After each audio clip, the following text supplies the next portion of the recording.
Alright, welcome back to the farm. It's Saturday today, Saturday evening as I push this muck pile up. We've been carting muck all throughout the summer and cleaning out some neighbours' sheds as well with muck and carting a lot of material here, and I'd say there's probably 200 or 300 tonnes of muck here now, and a lot of it's rotted down.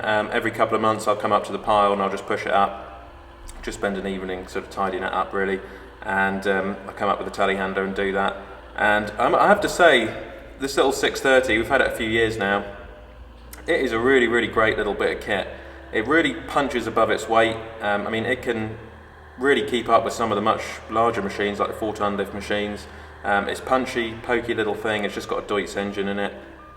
Very similar, actually, in size and dimensions to my older JCB, which we used to have, which was the 526/56. It's actually slightly narrower than that machine, and it has less horsepower. It has about 105, this one, but it does feel slightly pokier. The JCB we used to have was a 526/56 Agri Plus with about 114, 115 horsepower, and this does feel pokier, more lively, and it's also got a vario as well, so it loses a bit of horsepower through its gearbox, whereas the JCB we had was power shift.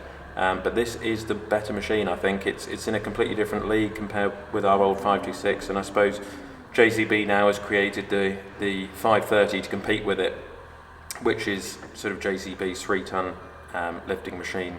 So yeah, I mean, we were JCB for years, and I just fell in love with this machine the moment I sat in it and started using it. It's ergonomically, it's great to use, easy. They used to sell them actually down the road at Ben Burgess. This one came from Ernest Doe's, and it's done over 3,000 hours now.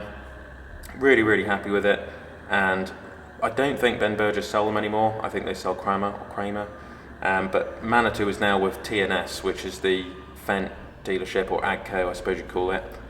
So yeah, that's what I'm doing, as you can see, trying to tidy it up, run the muck through the tines, and it really helps to sort of break up all the clods and all the lumps in the muck. And then as it goes into a sort of trapezium shape, like a pyramid, over summer, whilst we've got these warmer days, the bacteria in the muck sort of starts working and it starts breaking that muck down. I'm really hoping this winter that we get a few frosty days and I'll be out with the bunning, the muck spreader, and spreading hopefully on some frosted days. That's my plan for this upcoming muck spreading season during the winter months, and then plough it in literally the next day or the next couple of days. A lot of sort of people going away from the plough at the moment. I mean, we're a spring crop farm. We grow spring barley, sugar beet, that sort of thing, and potatoes. Land's rented out for the potatoes.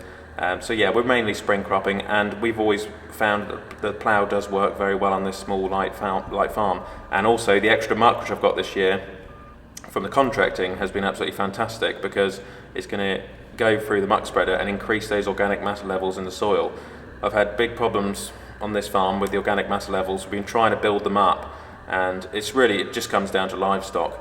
With the price of fertiliser at the moment, it's just gone through the roof at the moment. I just can't justify on some crops fertiliser. I'm looking at the moment pricing up liquid for the turnips, and I'm really thinking, can we build those organic matter levels up in the soil? Can we get the phosphorus slow releasing over the winter months? It just works so much better when you plough that land in, because you're getting the oxygen into the soil. You are actually getting rid of a lot of compaction as well, and I do like to see the plough out. So the plough on this farm won't be going anywhere, despite of the SFI and the incentives to not use the plough. We do still use it, and we will be using it hopefully for the foreseeable future. I did just read today that they have just reduced the ELMS payments, which is Environmental Land Management Scheme. They've just reduced that by £100 million, which is down to the current government. The way I see the environment aspect of the farm, it's like a diversification. They're cutting the farming subsidies, but then we can diversify with the environment, and we're basically park keepers, going out with the flail mower, the hedge cutter, maintaining a landscape. And if the current government is going to, reduce the funding for that, the countryside will not look the way it looks. And, farmers don't just produce food, we also maintain a landscape. And I really think the current government needs to take that into consideration when they do a lot of these budget cuts, because I don't think it's on. And the previous government, the Tories, they weren't ideal either. They were not spending enough of the previous farming budget. There was a lot of money left over, which they could have helped a lot of farming families, but they didn't. So, it is a bit of a shame with what's happening in farming at the moment. I hope they actually keep to their word and keep the SFI payments for farmers. I have friends who farm in Europe, France, Germany, Czech Republic, places like that, and they're all pretty good at the moment because of a lot of the protesting which went on during the winter months. They've actually got their way, and a lot of them out there, they're putting up sheds, they're investing in their farms, they're running new equipment, and it's booming. Business is booming over there. I do worry about the future of farming for this country, and certainly for the next generation, it's very concerning. Just down the road here, there was a farm, a big pig farm, which I used to see growing up on the A47. A lot of the local people watching will know what I mean. And the farmer was paid £1.5 million to stop farming the pigs there, and his pigs were deemed as basically producing harmful emissions. They were outdoor pigs. Anyway, the council's just put planning permission through for 1,500 houses now on this what was a pig site, outdoor pig unit. And I'm no genius, but outdoor pigs will do a lot better for the land than 1,500 houses, and they want 5,000 houses. You think about all the concrete, all the pollution, which is going to come from that. So, basically, I don't think it was ever to do with the environment to begin with. The pigs were fine, but there's a lot of demonisation of muck at the moment and livestock, and I think we need to just take a step back and think, muck is actually really, really good for the land. It is the fuel, it is the lifeline for producing food, and a lot of fertilisers, although a lot of the ammonia-based ones, a lot of them nowadays are based around fossil fuels ultimately, and a lot of them are artificial. A lot of fertiliser does rely on organic matter. It does rely on muck and dead animals basically, and that's how we produce food on such a large scale. And if we didn't have fertiliser, we wouldn't be able to feed half the world's population, and 2/3 of the world's population would not be here. So it's really important that we don't demonise muck or livestock. And hey, maybe in a couple of generations' time, we'll all be driving around in electric cars, we'll be vegetarians or vegans, and, will we be eating insects? Is that, because I don't know if that's vegan or not. I was trying to work out, or vegetarian, can you eat insects or not? That's something I was trying to work out the other day. Ideally, if it does get that bad, you could always look at farming somewhere else in another part of the world. If farming isn't allowed in this country anymore, where would you farm? Leave it in the comment section down below. Would you go to Australia, New Zealand, South America? I've got a friend who farms out there, says it's amazing. America, Canada, a little bit difficult these days, I think, because of the current policies and the current administration. I've heard mixed things, and obviously the winters are brutal, but I do enjoy watching Mike Mitchell. He's got some awesome kit and just a cereal operation out there. There's huge opportunity and potential. That being said, I do think it's getting harder and harder in this country at the moment.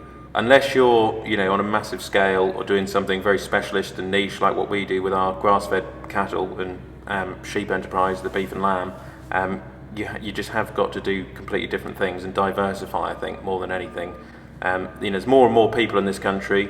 You're going to have to look into holiday cottages or, agri-tourism or something like that. Trouble with holiday cottages that everyone's doing it at the moment. It's actually getting saturated. And of course, in the summer, everyone now since COVID's been lifted, everyone just goes to Spain or goes on holiday somewhere else. So, at a cheaper price. So maybe glamping, something you could set up or something like that. There is the Farm Business Innovation Show at Birmingham NEC, which is brilliant. And sort of coming up now, we've got the turnips coming up, we've got the hedge cutting, which will start soon. And then there's also the shed, which is going up at the start of next year, which will probably be after Lamma actually. So Lamma's in February, and then it will be shed building time once the cattle are out. So it'll be sort of January, February, it'll be about March, April time by this time we get onto the shed.